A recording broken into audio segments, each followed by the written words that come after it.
Motorcycle हो, dumper हो या बस, अब सबको फिटनेस सर्टिफिकेट लाजमी रखना होगा। वज़ीर इत्तलात सिंध शजील मेमन ने डेडलाइन दे दी। कहा कि 30 दिन हैं, गाड़ियों के फिटनेस सर्टिफिकेट बनवा लें। बगैर फिटनेस सर्टिफिकेट कोई गाड़ी सड़क पर नहीं चलेगी। दूसरे सूबों से आई हैवी गाड़ियों को भी हुकूमत सिंध का फिटनेस सर्टिफिकेट लेना होगा। डंपर रात 10 से सुबह 6 बजे तक चलेंगे।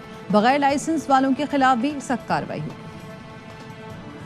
दिया गया है गाड़ियों फिटनेस करवा लें। साइकिल से लेकर हैवी ट्रैफिक तक किसी गाड़ी की फिटनेस सर्टिफिकेट नहीं होगा तो रोड पे नहीं चल सकती। वो गाड़ियां दूसरे सूबों से आ रही हैं, इसके लिए भी लाजिम होगा कि वो सूबा सिंध से फिटनेस सर्टिफिकेट जरूर ले। वाटर बोर्ड ने जितने भी वाटर टैंकर्स हैं बारकोड्स इशू किए गए हैं। जिनके पास बारकोड्स नहीं है वो गाड़ियां इंपाउंड की जाएंगी। मंडे के बाद कोई भी गाड़ी अगर शोरूम से बिकी अनरजिस्टर्ड तो उस शोरूम को सील किया जाएगा। डंपर्स की जो शहर में आ रहे हैं रात को 10 बजे से लेकर सुबह 6 बजे तक 1 घंटे का इसमें इजाफा किया जा रहा है। कोई भी डंपर चाहे किसी भी जगह से आया हो अनरजिस्टर्ड होगा तो वो गाड़ी इंपाउंड होगी। प्राइवेट सिक्योरिटी एजेंसी का आदमी या किसी गवर्नमेंट सिक्योरिटी एजेंसी का आदमी अपन को डिस्प्ले करेगा तो उसके खिलाफ सख्त कानूनी कार्रवाई की जाएगी। तमाम गाड़ियों को भी जब्त किया जाएगा जहाँ पे पुलिस की गाड़ी लाइट या आउटर इस तरह का कोई यूज होगा। तमाम दुकानों को भी 2 दिन का टाइम दिया जा रहा है। सारा सामान बेचना बंद कर दें और आपकी दुकान पे अवेलेबल नहीं होना चाहिए।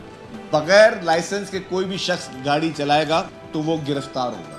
अंडर एज बच्चे गाड़ी चला रहे हैं, ये वार्निंग है। बहुत ही खतरनाक किस्म की कार्रवाइयां हुकूमत सिंध शुरू करें। ना किसी का कोई फोन काम आएगा, ना कोई किसी की कोई पोजीशन काम आएगी।